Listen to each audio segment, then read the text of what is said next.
According to this here in the Telegraph. For a bear I'll bite. I hear his foot's all right. Of course it all.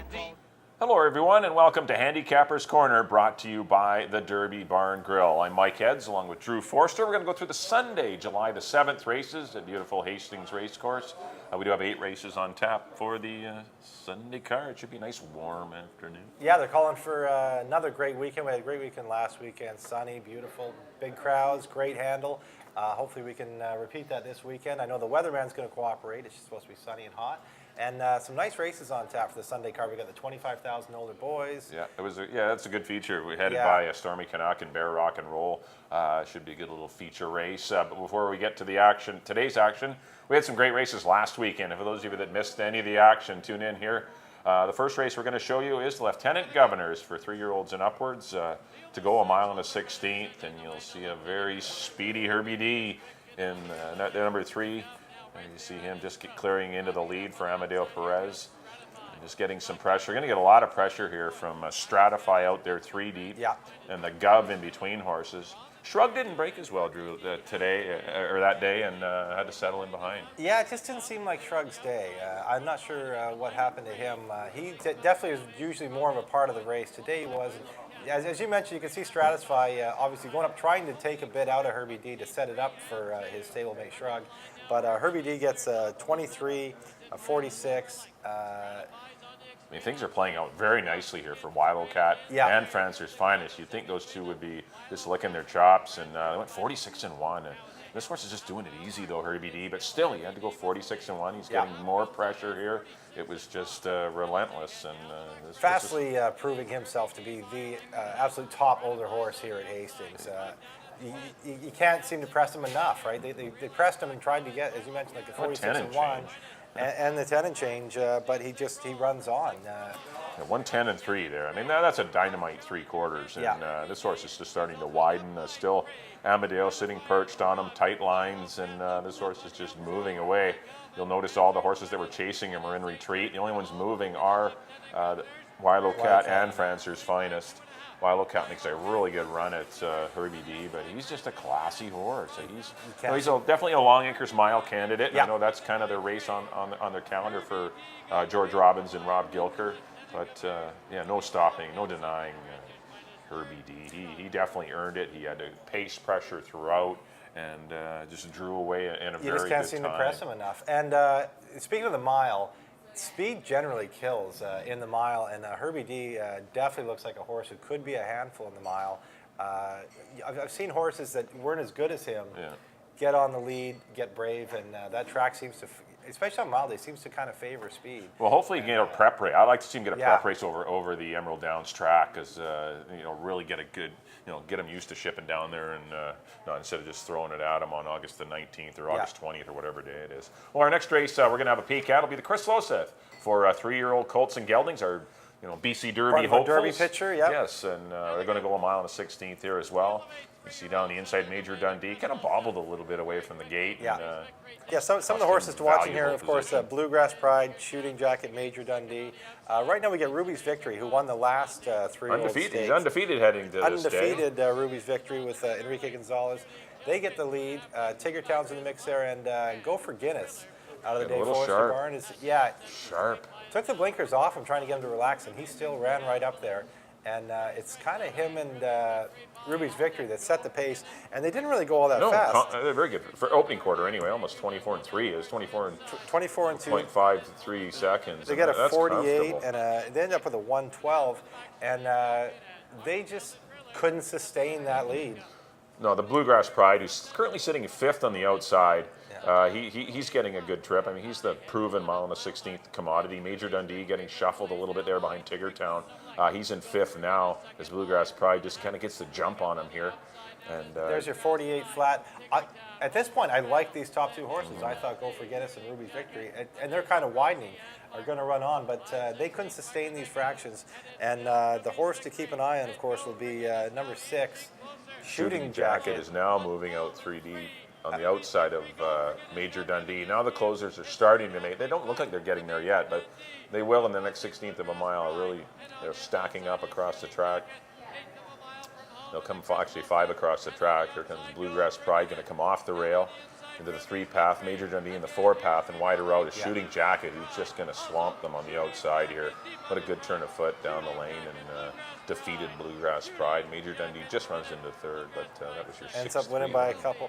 A horse too, as you mentioned, this is part of our Derby picture. This is the first time they go along, and this was part of the Darley package. He's a hard spun of a Mr. Prospector mare, so the distance, the Derby distance, shouldn't be a problem. He's definitely one to keep an eye on. Shooting Jacket out of the Dino Condolinio Spark. Yeah, congratulations to the Swift Thoroughbreds who continue to spend a lot of money and get those Darley packages, bring 9, 10 horses in here, and it's definitely helping our horse count. But congratulations to the Swift Thoroughbreds, Dino.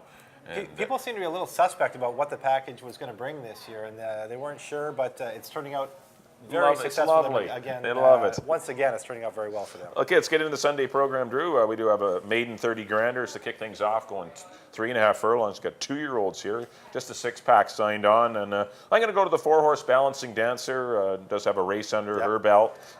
Wasn't disgraced in that race against Habida. They ran very fast, 39 4/5. So I just think with that race, this horse breaks like it did, or maybe a little bit better. Second time out, this horse will be dangerous. I'm going to put her on top. I put the 5-horse Prince Galovic in for second. He's got some nice works for a top 2-year-old barn. And I put the 2-horse Little Blossom for Mel Snow. This filly has some speed in her pedigree, and it looks like she's been displaying it in the morning, so maybe keep an eye on her as well with Antonio Reyes. I went 4, 5, and 2 in the Sunday opener. I don't have much to add. I just flip-flop your top 2. I got Prince Galovic on top. Trippy Bree was a very fast. Oh, she was fast. Very fast. Trouble with the turns, but boy, she runs fast. We're an extended blinker. She was really fast, though. She was very quick, and the Sir Galovics are running too. So I got Prince Galovic on top, Balancing Dancer in second. As you mentioned, nice 4th behind some nice horses in Habida, DS Siobhan, and 3-Way Trade. I like all those horses. That was a really good maiden allowance. Big 9-horse field. Less traffic here for Balancing Dancer as well, which I like. Yep, don't mind her at all. Out of a very nice mare in Voxillo. And Mel Snow's horse, Little Blossom in 3rd. I agree with that one. I got 5, 4, and 2. On to the second, 3-year-olds and up for 10, going 1 mile and a 16th. And I have gone to the 5. Your likely heavy favorite here. Call Me Later. 2 runs at Hastings so far, both for 15. 2 seconds. One to Franzer's Finest, who we just watched in the Lieutenant Governor's run 3rd, the very hot Franzer's Finest, and another second behind Lasting Peace, who's very hot Lasting Peace. Another very hot horse. Races already. So he's ran second to 2 very tough horses. He drops in for 10. He looks like an absolute lock in here. I got Call Me Later on top. The second spot I put Yes He's Trouble. Just one for fun for claiming 10. However, that was over one zone accord and Lord Henry. There was nobody like Call Me Later in here.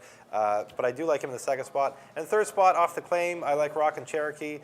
He had some good races earlier on this year for 25. Then he went down in the spill in one race. Came back, won for the 7,500 non-3. Not sure how he's coming into this race, but on class alone, he should be part of the mix. I got 5, 3, and 2. Yeah, I've gone to the 5-horse Call Me Later as well. I think he's definitely the class of the race. Brings in some impressive credentials, takes it in, slides down from 15 down in for 10. And I like his versatility. He can go to the front if there's no pace, and he can come from a little off it, which I think there will be a pace with the 6-horse Pacal in the race. There should be, I think he'll let that one go, maybe sit in a 2-path and get a good tracking trip for Enrique Gonzalez. But the one Talkage Charm, I was really impressed with this horse's win. This horse did it out in the 3 and 4-path the whole race. This horse like rebroke for Amadeo Perez. Kind of surprised that he ships over to the 6 Pacal. There are 2 live horses though. I've got Pacal for 3rd. But it doesn't matter whether Pacal can rate and go a mile on the 16th. But maybe if he gets out there on his own, he may drop the bit a bit and relax, and Amadeo might be able to get the distance with him. But I went 5, 1, and 6. I really think I agree. Call Me Later is your horse to beat. 5, 1, 6 for me in the second. On to the third race. Got some $7,500 fillies and mares going a mile on the 16th. Non-winners of 3. I've gone to the 2 Mazel's Secret. I liked this horse earlier this year when she did win at this condition, but then wasn't eligible. And since they've changed the condition, it's for they threw out that $3,000. The 3,000 races don't count against you. Well, this horse broke her maiden for 3, so this horse becomes eligible and back in at the non-3 7,500 level. And the distance suits. Ran against open mares last time. Notice her and Random Highs. Just ran into a couple of buzzsaws that day, but this is a lot easier race. Got some 3-year-old fillies she's running against that have some speed. And it just looks like a perfect pace scenario. Small field, she just should just sit last and make one little 3 or 4 wide move, and I think that could win her the money. So I like the 2 Mazel Secret. But the 6 Closing Intentions, who's been on a real roll.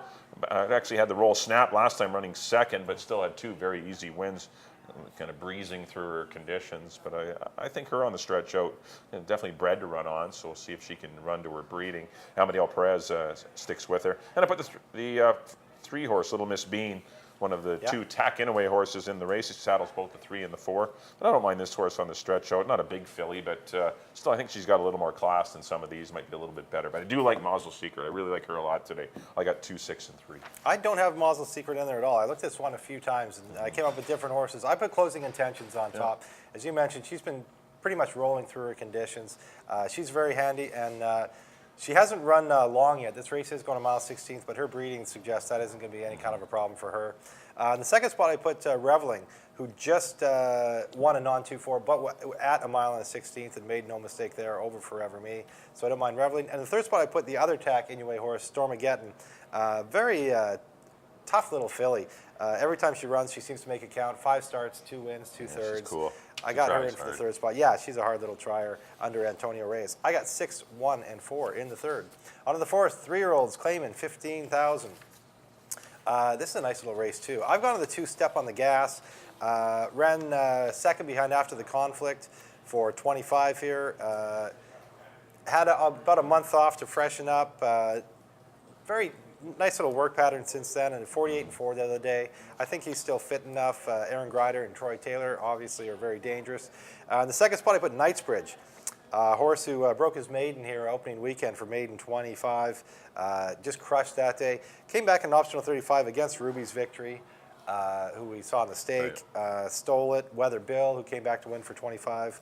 Hasn't run for a while, since the 12th of May. But shows up for 15,000 under the very hot Dino Condolinos barn in Swift Thoroughbreds, so I got him in second.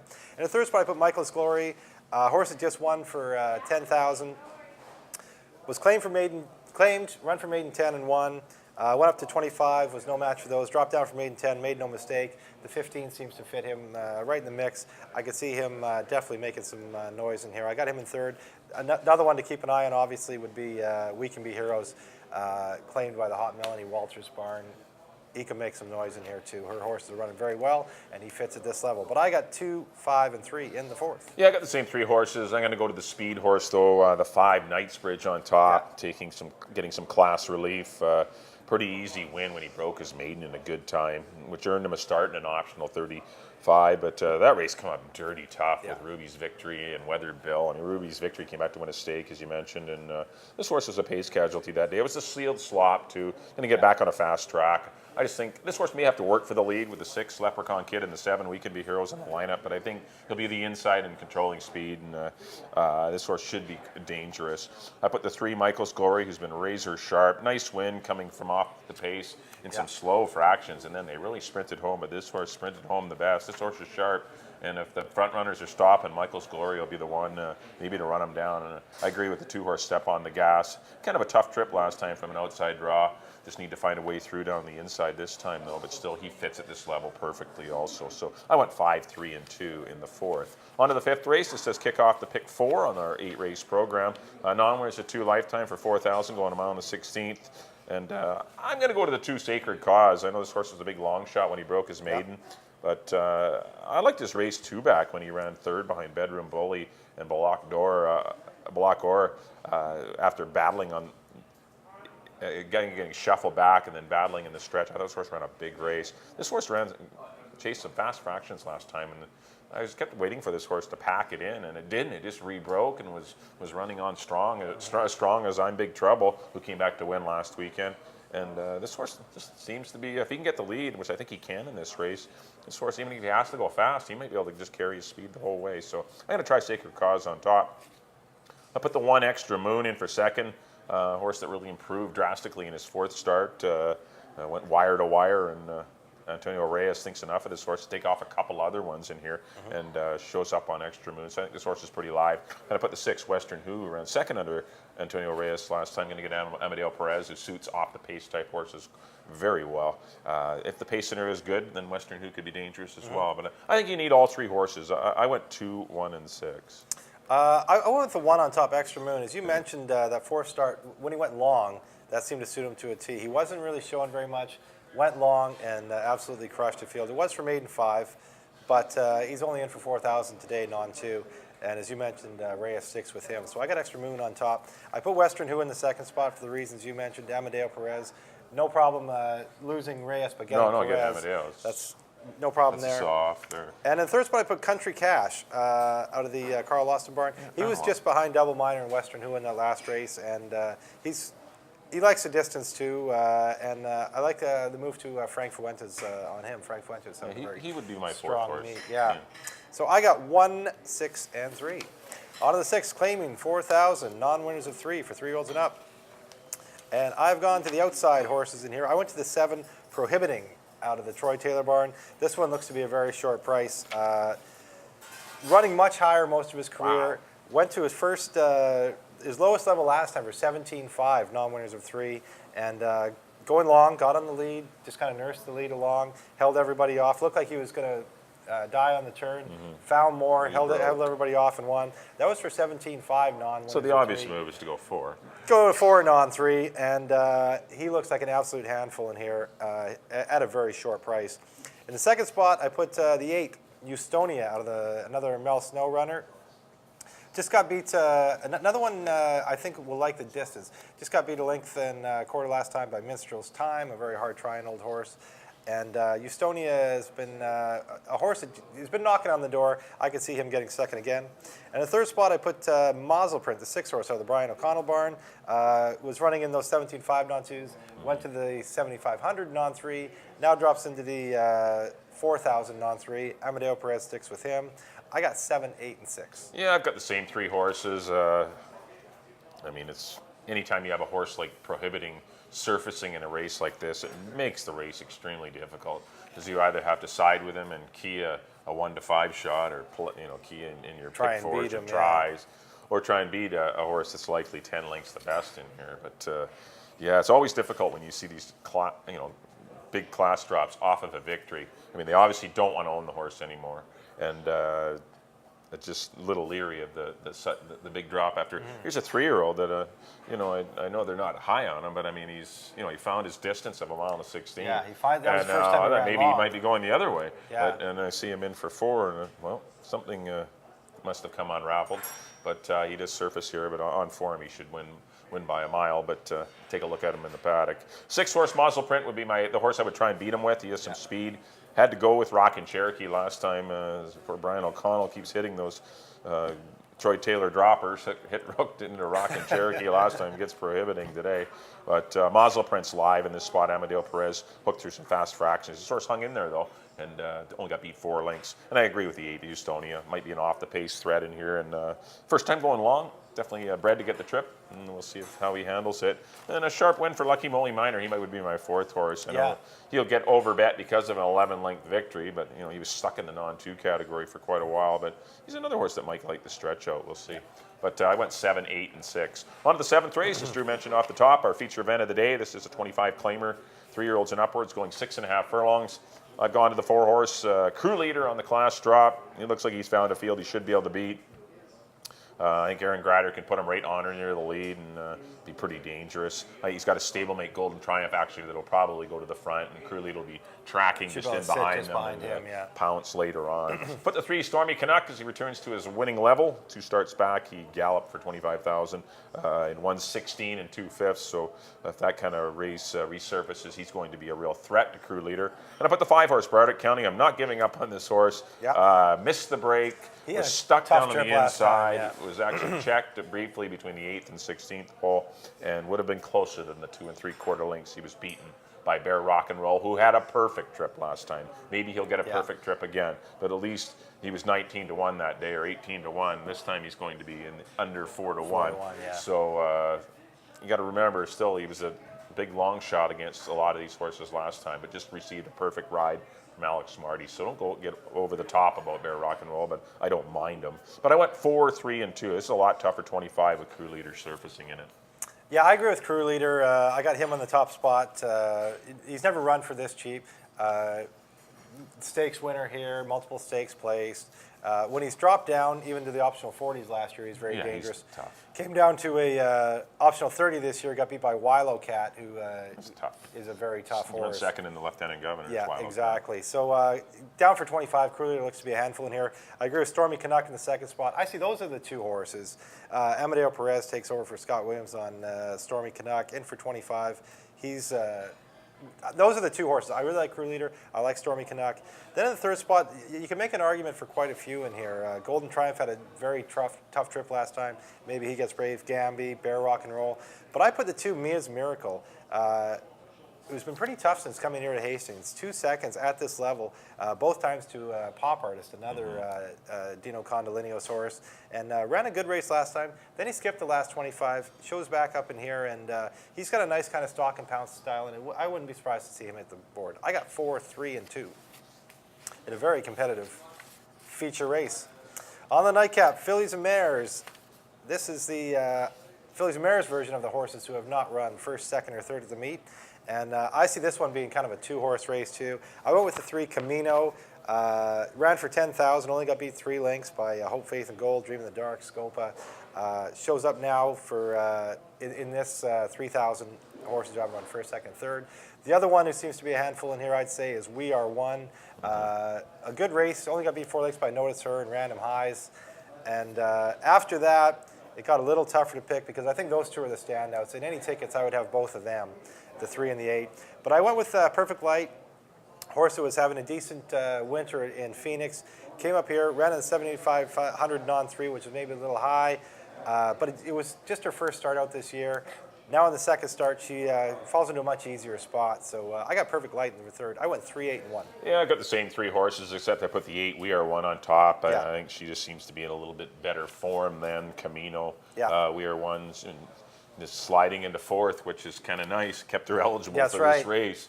And those are good 4ths and 5ths that she's been running in against tougher horses. So I'll go to We Are One to win it. I put the 3 Camino in for second for the reasons you mentioned.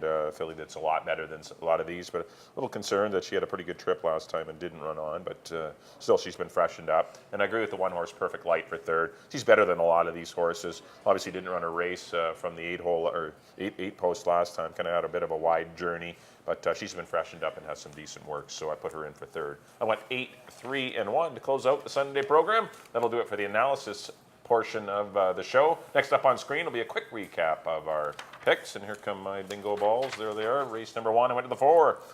Balancing Dancer, I went 4, 5, and 2. Race number 2, I went to the 5. Call Me Later, 5, 1, and 6.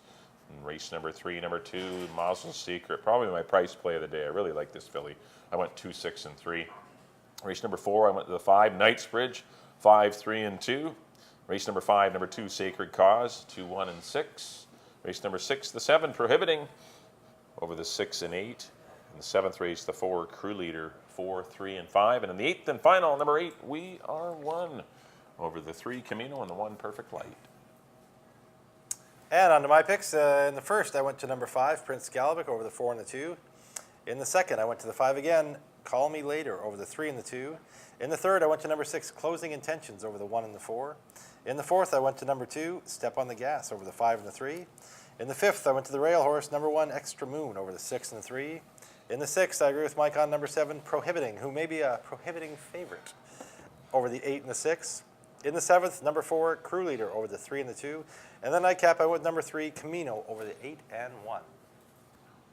All right, that'll do it for the Sunday, July 7th edition of Handicappers Corner. We'd like to thank everyone for tuning in. Hopefully we've given you some good, insightful information and maybe get you having a successful Sunday afternoon in your wagers. Yes. Once again, thanks to Drew.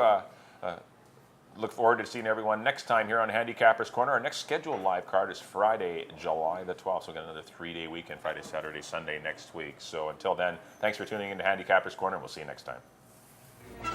I'm picking Valentine, 'cause on the morning line, the guy's got...